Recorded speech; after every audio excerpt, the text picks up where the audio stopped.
If your old man drove one of these in the 80s, he probably still talks about it. That weird Swedish car with the ignition between the seats, the one that looked like nothing else on the road, the one he insists was ahead of its time. Here's the thing, he was right. And I'm not just saying that to be nostalgic. The Saab 900 wasn't just quirky, it was a genuine preview of where the entire automotive industry would go 30 years later. Built by airplane engineers who looked at the way everyone else was designing cars and essentially said, we can do better. So let's talk about the most unconventional car to ever become a cult classic. And I mean genuinely unconventional, not slap a different badge on it and call it unique unconventional.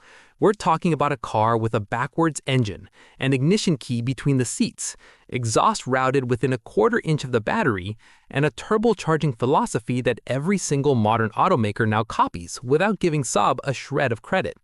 This is legacy motoring, and I spend way too much time thinking about cars that should have changed the world but got overlooked. If you're someone who appreciates the weird, the wonderful, and the engineering brilliance hiding inside forgotten machines, make sure to hit the subscribe button and give this video a thumbs up if this helps you out. Now, let's go back to the very beginning, because you cannot understand the Saab 900 without understanding where Saab came from. And where Saab came from is not where you'd expect a car company to come from.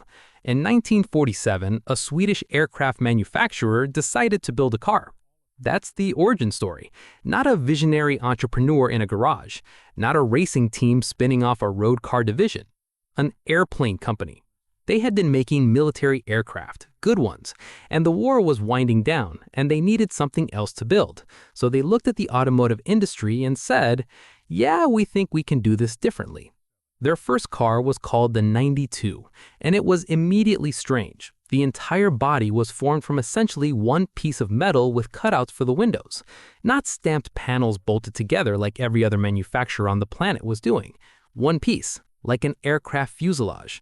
The engine was a two-stroke two-cylinder. Think about that. A two-stroke engine in a car. The kind of engine you associate with chainsaws and outboard motors. That's what Saab started with. Then it evolved into a two-stroke triple.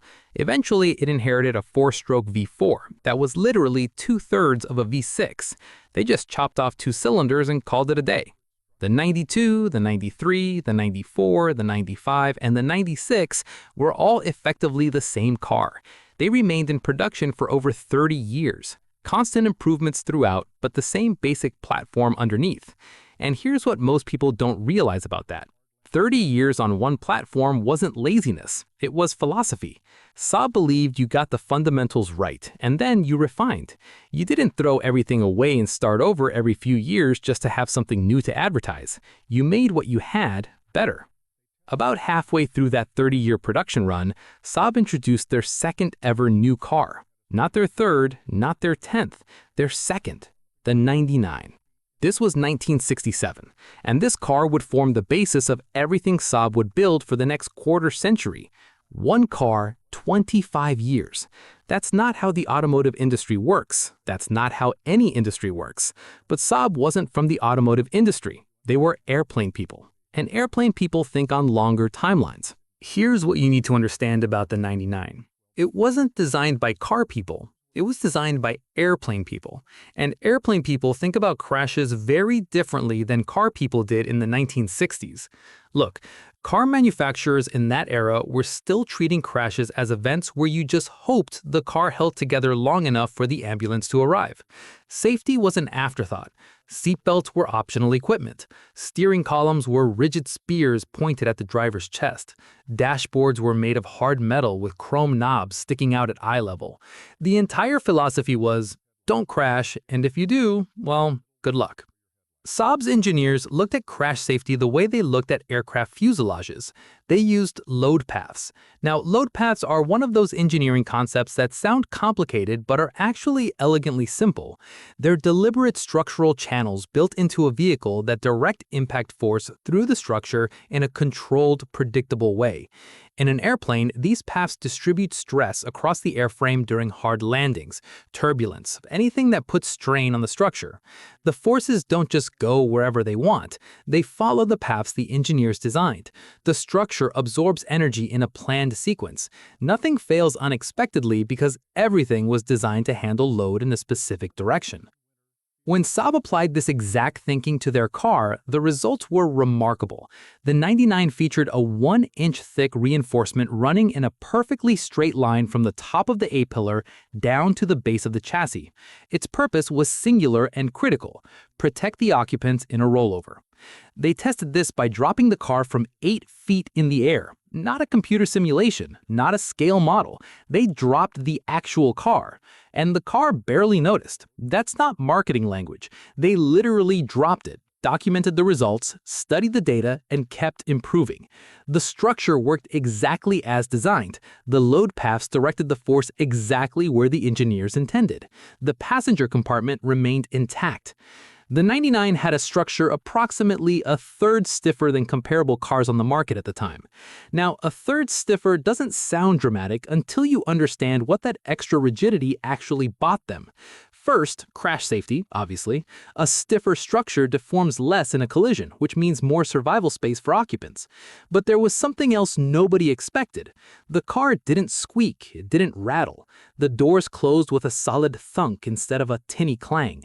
And because the chassis was so rigid, the suspension could do its job properly. See, suspension geometry only works correctly when the mounting points stay precisely where they're supposed to be. If the chassis flexes, those mounting points move, and the carefully designed suspension angles change and the handling suffers. Saab's rigid structure meant the suspension geometry stayed true. The handling was exceptional. All of this from engineers who figured that if you're going to build a structure, you might as well build it right. Now, here's where it gets really interesting. The 99 lineage introduced a genuinely impressive list of industry firsts. And I don't mean marketing firsts, where a company claims to be first at something trivial. These were real innovations that the entire industry eventually adopted.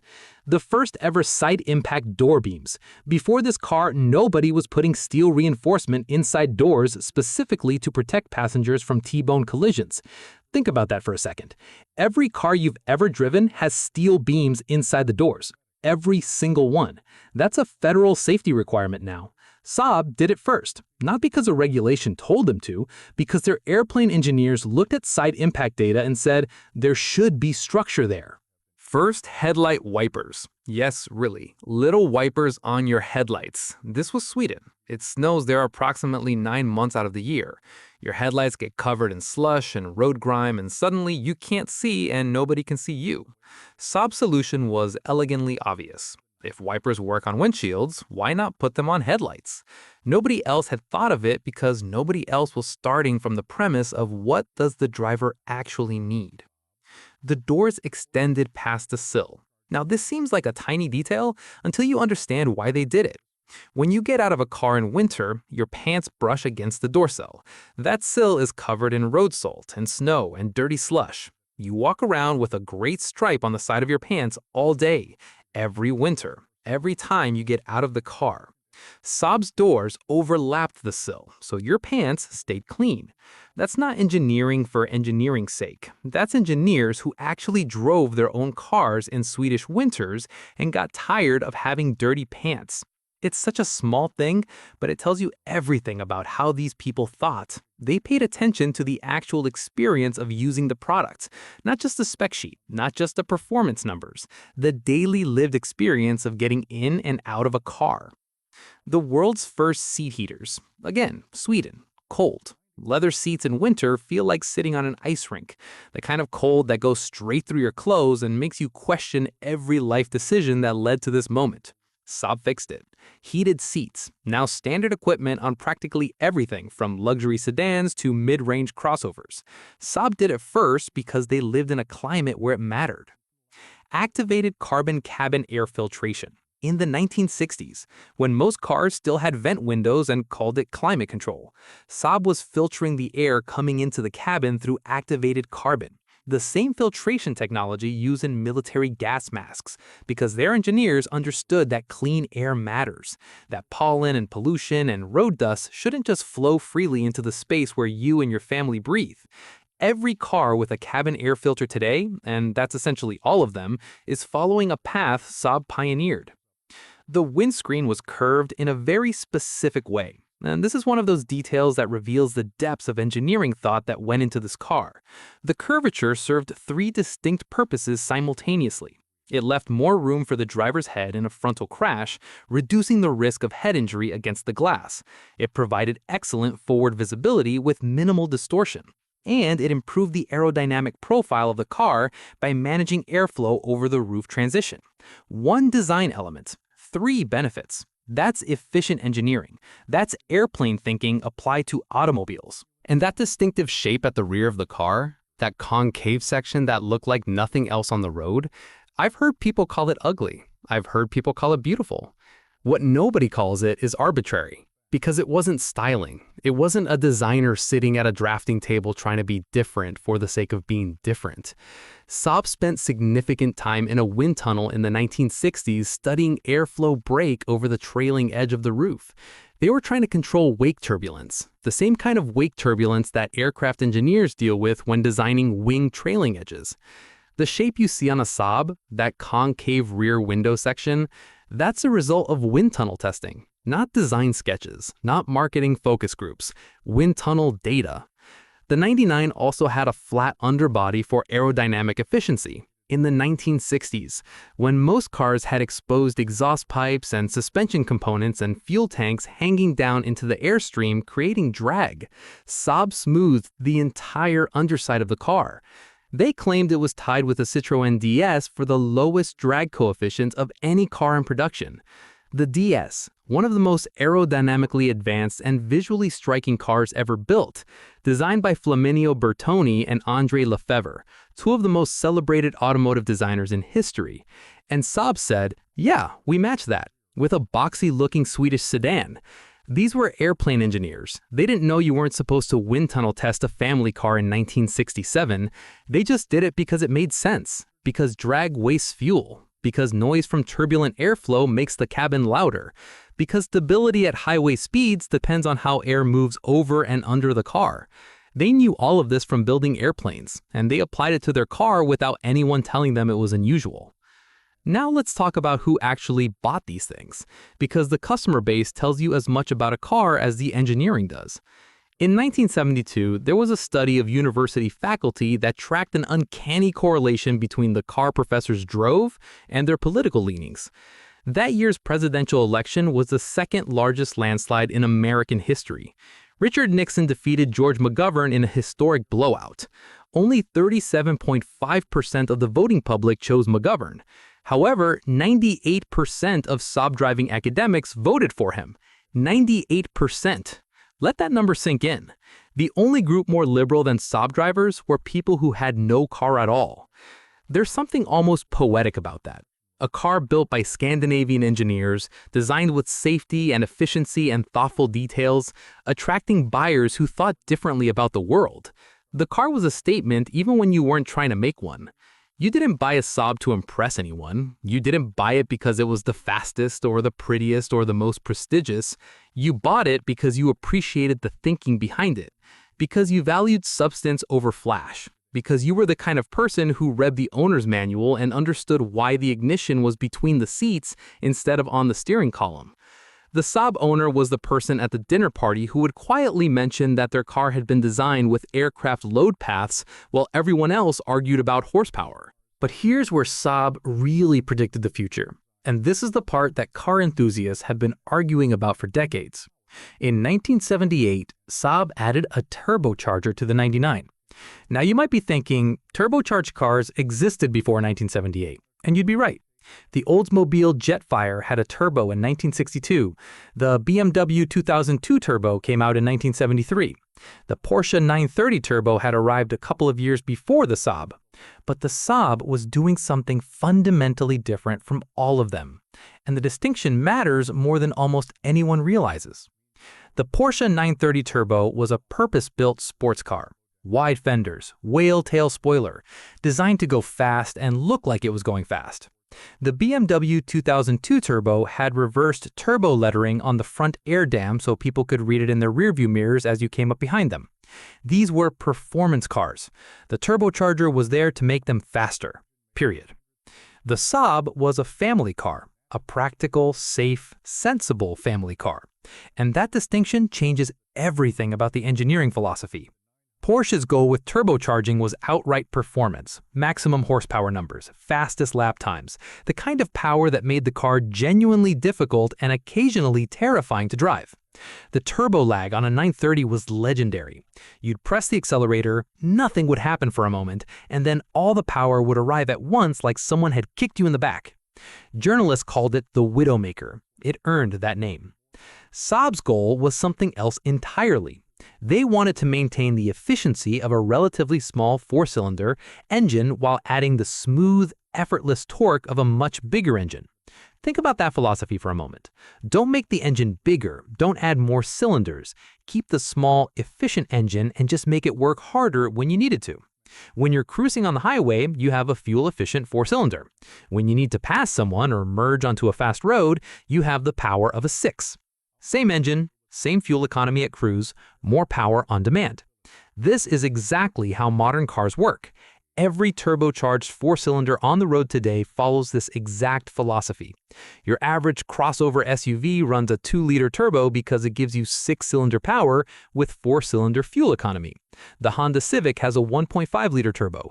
The Ford Escape has a Turbo 4. Mercedes, BMW, Audi, they've all downsized to turbocharged 4s for their mainstream models. Saab figured this out in 1978, 46 years ago. The 99 Turbo established the recipe for today's quietly powerful four-cylinder cars. Not turbocharged for racing, turbocharged for real-world driving. Turbocharged for the person who needs to get their kids to school and also wants to merge onto the highway without praying. This was the insight that the rest of the industry took 3 decades to arrive at, and Saab was there first, not because they were trying to be revolutionary, but because their engineers thought about problems differently.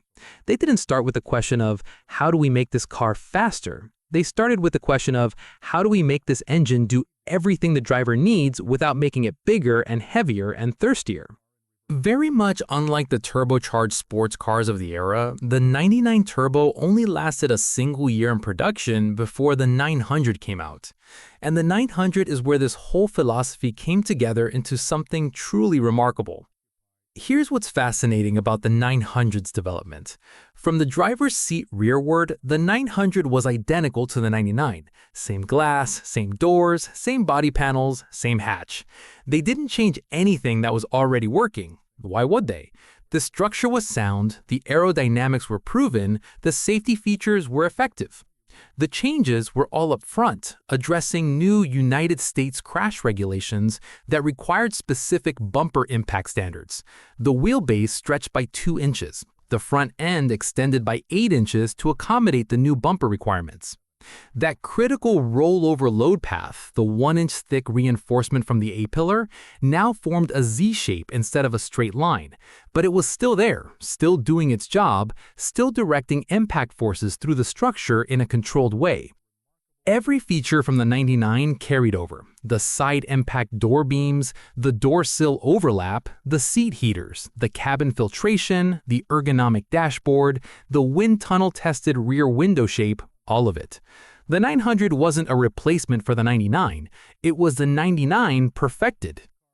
Okay, let's talk about this engine layout because it's genuinely one of the strangest in automotive history, and I've looked at a lot of strange engine layouts.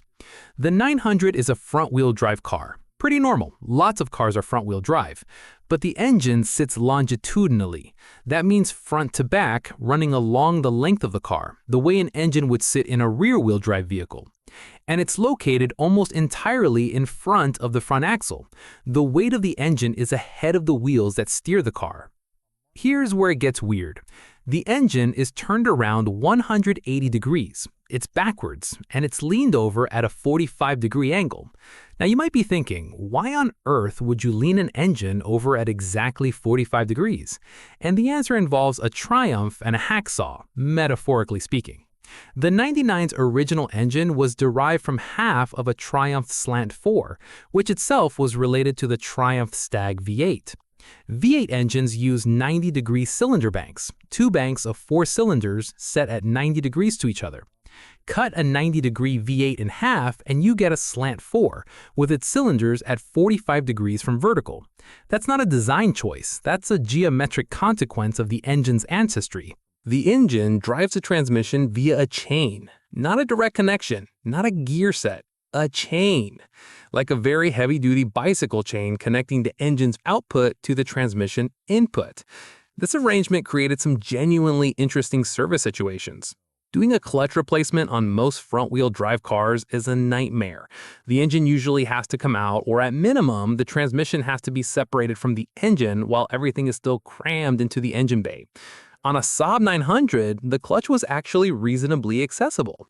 You could get to it without removing the entire engine, which was a good thing because the rest of the engine bay was a dense puzzle of components fitted together with watchmaker precision. The exhaust routing, though. The exhaust routing is something engineers probably lost sleep over. Here's how it works. The exhaust exits the side of the cylinder head and travels forward, toward the front of the car, toward the headlight. It encounters a turbocharger, which is mounted up front near the radiator. Then the exhaust makes a U-turn and passes back along the side of the engine. And during this return journey, it passes within approximately a 1/4 inch of the battery's warning sticker about heat exposure. A 1/4 inch! I am not exaggerating. You could barely fit a pencil between the exhaust pipe and the battery casing. If you've ever wondered why Saab owners developed reputations as particular about maintenance, this is why. The car rewarded attention and punished neglect in ways that more conventional designs simply didn't. A loose exhaust bracket that would be a minor rattle on a Honda was a potential battery fire on a Saab.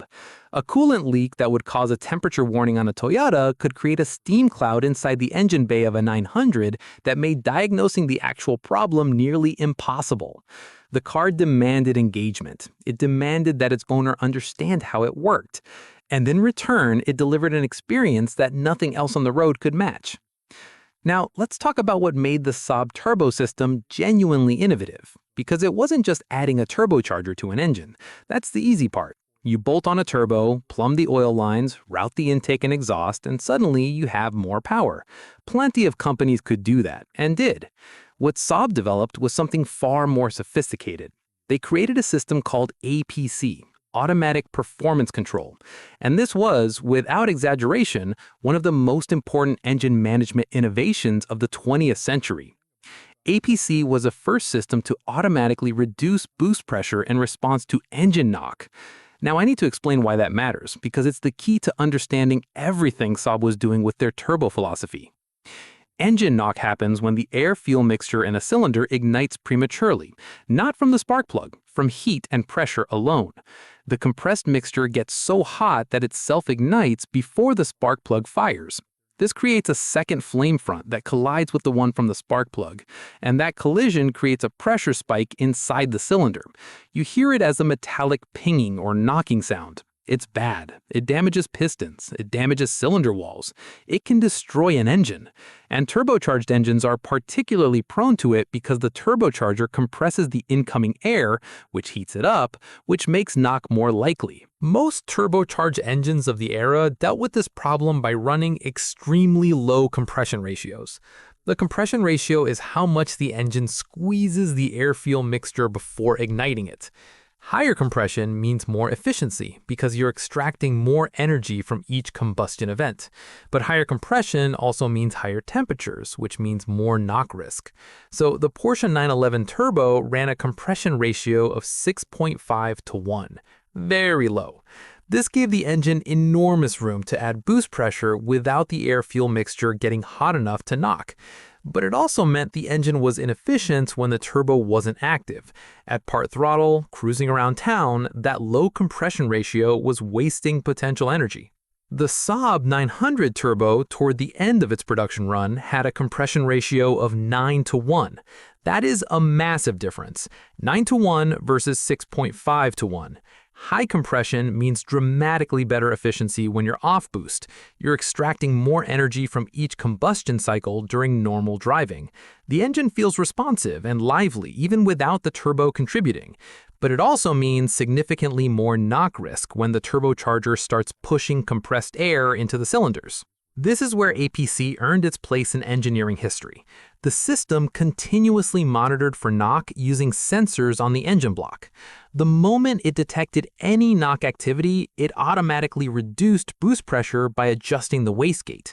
The car could run its high compression ratio for maximum efficiency during normal driving. And then, when you got on the throttle and the turbo spooled up, APC would find the exact limit of how much boost the engine could safely handle at that moment, under those specific conditions, with that specific fuel, at that specific ambient temperature, and hold it right there. Here's the practical magic of that system. The car could run on low-octane fuel if that was all you could find. It would simply make less boost and therefore less power. The engine wouldn't knock, it wouldn't be damaged, it would just be a bit less powerful. Fill it with premium high-octane fuel, and the APC system would recognize the knock margin was wider and let the turbo work harder. More boost, more power. Same engine, automatically adjusted. No switches, no manual intervention. The car figured it out by itself. This was sophisticated electronic engine management in an era when most cars still had carburetors and points ignition. Saab was doing real-time knock detection and boost adjustment when the most advanced thing on most competing cars was a choke cable. Their wastegate design was also unusual, and this detail matters for understanding the driving experience. Most turbo systems regularly boost by monitoring intake manifold pressure. When boost pressure reaches the target level, the wastegate opens to bypass some exhaust gas around the turbine wheel, which slows the turbo down and limits boost. It's a feedback loop based on the output of the system. Saab's wastegate responded to exhaust back pressure instead. It monitored the pressure on the exhaust side, before the turbine, rather than the intake side, after the compressor. This changed the character of power delivery in a subtle but significant way. The Saab turbo's torque curve more closely resembled a larger, naturally aspirated engine than a typical turbocharged one. The boost came on smoothly and progressively rather than in a sudden rush. There was no dramatic kick in the back, no sudden surge of power that upset the chassis or overwhelmed the front tires. The car just got stronger as the revs climbed, like a naturally aspirated engine with more displacement.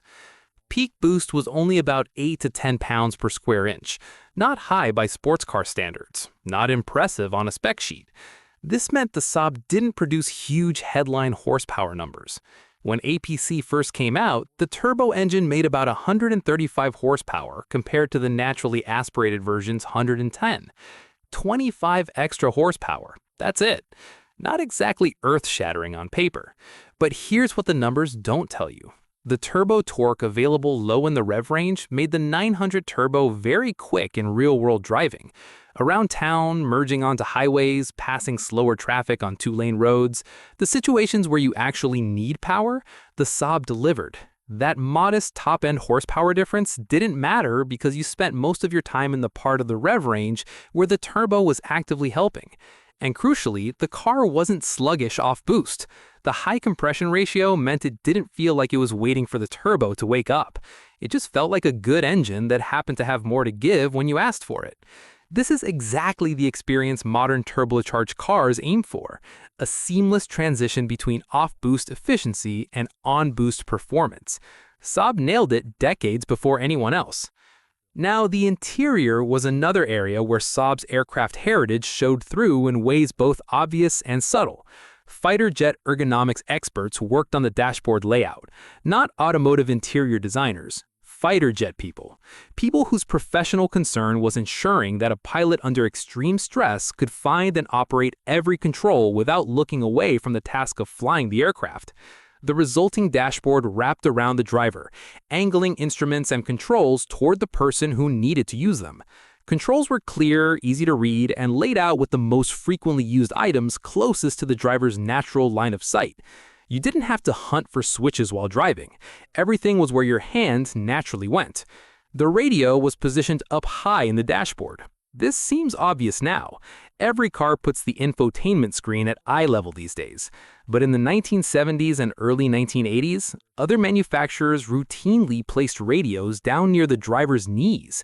You'd have to take your eyes completely off the road and look down into the footwell area to change a radio station. Saab put it where you could see it with a peripheral glance, because airplane people know you don't put instruments where the pilot has to look away from the horizon to read them. The emergency brake worked on the front wheels. This sounds completely wrong because almost every other car in history uses a rear emergency brake. But think about the Saab's weight distribution. With that heavy engine mounted entirely ahead of the front axle, the 900 had roughly a 60-40 weight distribution, heavy on the front. The front wheels had more weight pressing down on them, which meant more friction, which meant they could hold the car more securely on a hill. Physics. Simple physics that Saab's engineers applied while everyone else just put the parking brake on the rear wheels because that's where parking brakes go. They did eventually change this to the rear wheels for the 1988 model year, probably because mechanics in the rest of the world were tired of explaining why the parking brake was on the wrong end of the car. And then there's the ignition. Between the seats, down by the floor console. This is probably the single most famous Saab quirk, and the one that most people write off as just Saab being weird. But it served multiple serious purposes. To remove the key, you had to have the transmission in reverse gear. Once the key was removed, the shifter stayed locked in reverse. Think about what this accomplished. First, drivers didn't need to use the parking brake in icy conditions where cables tend to freeze. The car was held in place by being in gear. Second, the car couldn't roll away if someone bumped it or if it was parked on a hill and somehow got knocked out of gear. It was locked. Third, and most importantly from a safety perspective, it moved the key away from the area near the driver's right knee. In a frontal impact, anything hard and protruding near your knees becomes a projectile hazard. The steering column, dashboard protrusions, and yes, an ignition key sticking out of a lock cylinder right at knee level. Saab moved the key somewhere it could not possibly injure the driver's knee in a crash. Airplane thinking. Where will body parts be during an impact? Where will the driver's legs go when the front of the car deforms? Don't put hard objects in those zones. Remove the hazard entirely. That is what the between the seats ignition was about. Not quirkiness, safety engineering from people who thought about failure modes for a living. Now, you might be wondering how a car designed in 1967 could still be competitive in the late 1980s. That's a platform over 20 years old going up against cars designed with a decade or more of additional technology and manufacturing knowledge. The answer is that the fundamentals were so profoundly right that they aged exceptionally well. The aerodynamics, engineered in a wind tunnel when nobody else bothered, remained competitive because physics doesn't change. The structural rigidity, designed using aircraft load path analysis, provided crash protection and driving dynamics that newer but less thoughtfully engineered cars couldn't match. The ergonomics, laid out by fighter jet specialists, remained intuitive because human anatomy doesn't change either. Here's a remarkable fact that tells you everything you need to know about the 900's market position. Saab reported sales increases every single month for 60 consecutive months from 1982 to 1987. Every month for 5 years straight, sales went up on a car whose fundamental platform was 20 years old at that point. That doesn't happen with normal cars. Normal cars hit their sales peak within a couple of years of launch and then decline. The market moves on, newer designs come out with more features and fresher styling, and the old model fades into irrelevance. You discount it, you offer incentives, and eventually you replace it. The 900 didn't fade. It kept finding new buyers who appreciated what it offered. People weren't buying it despite its age. They were buying it because everything it did with a level of thoughtfulness that newer competitors hadn't replicated. Automotive journalist David E. Davis wrote about the 900 Turbo in 1982, and his description captures something about the car that specifications and engineering data simply cannot convey. He called it a Mercedes-Benz that wandered out of the house one night during an acid experience and was never the same again. It existed in an altered state, he wrote, a marvelous blend of solid citizen noon values with a proclivity for the occasional breach of the peace. His conclusion about the turbo variant was that it was a safe, high, practical car that you and mom and the kids could use to escape from the cops. That captures the duality perfectly. Responsible engineering, unconventional execution, a car for people who wanted something thoughtful but absolutely refused to be boring. The Saab 900 Turbo wasn't a sports car pretending to be a family sedan. It wasn't a family sedan with a sporty trim package bolted on and a bigger exhaust tip and some red stitching on the seats. It was something genuinely different, a car that took the entire automotive formula, the assumptions everyone had been making for decades, and rethought every one of them from first principles. Should safety be a compromise against cost and weight? Saab said no, and engineered load paths into the structure. Should fuel efficiency require sacrificing performance? Saab said no and pioneered practical turbocharging. Should good handling require a harsh, uncomfortable ride? Saab said no and built a stiffer structure that let the suspension work properly. Every assumption the automotive industry made, Saab questioned. Not all of their answers were right. Some of their engineering decisions created genuine maintenance headaches. That backwards-leaning engine with the exhaust routed past the battery wasn't exactly mechanic-friendly. The chain-driven transmission arrangement wasn't something your average independent shop was comfortable working on. But the fundamental philosophy was sound. Start with what the driver and passengers actually need. Work backward from there. Don't accept limitations just because everyone else has accepted them. This is why people draw comparisons between Saab and Tesla.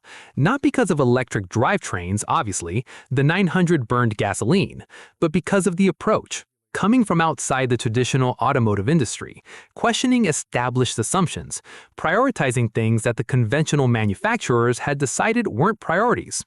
Tesla came from Silicon Valley and asked why cars couldn't work like software platforms. Saab came from aircraft manufacturing and asked why cars couldn't be built like airplanes. Both found passionate customer bases who appreciated the outsider perspective, even when it came with quirks and compromises that insiders would never have tolerated. The 900 and their production in 1993, replaced by a new platform developed under General Motors ownership. Saab continued for another 2 decades after that before finally closing its doors in 2012. A victim of repeated corporate ownership changes, strategic mismanagement, and the devastating 2008 financial crisis. The brand that had survived on brilliant engineering and loyal customers couldn't survive boardroom politics and global economic collapse. But the ideas pioneered in the 99 and 900 live on in every car you can buy today. Every modern turbocharged 4-cylinder engine with strong low-end torque and seamless power delivery owes a philosophical debt to Saab's approach. Every car with side-impact door beams, which is every car sold in every major market, uses technology Saab introduced first. Every vehicle designed with crumple zones and load paths and controlled deformation sequences reflects engineering thinking that Saab's aircraft engineers brought to automotive design decades before it became standard practice. The heated seats keeping you comfortable on your winter commute right now, Saab did that first. The cabin air filter cleaning the air you breathe while you sit in traffic, Saab did that first. The dashboard arranged around the driver instead of arranged around what's cheapest and easiest to manufacture, Saab pushed the entire industry in that direction. And here's the thing about the Saab 900. You can still buy one. They made hundreds of thousands of them. They were solidly built by a company that believed in structural integrity above almost everything else. Many of them are still running, still being driven, still being appreciated by owners who understand what makes them special. Values have climbed in recent years as enthusiasts and collectors rediscover what these cars offered, but they're not unobtainable. They're not 6-figure auction cars. Not yet, anyway.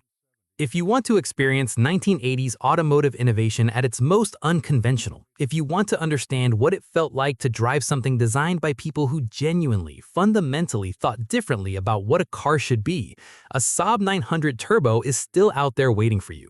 Just know what you're getting into. The backwards engine, the exhaust routing past the battery, the ignition between the seats, the need for an owner who understands that unconventional engineering sometimes requires unconventional patience and unconventional maintenance knowledge.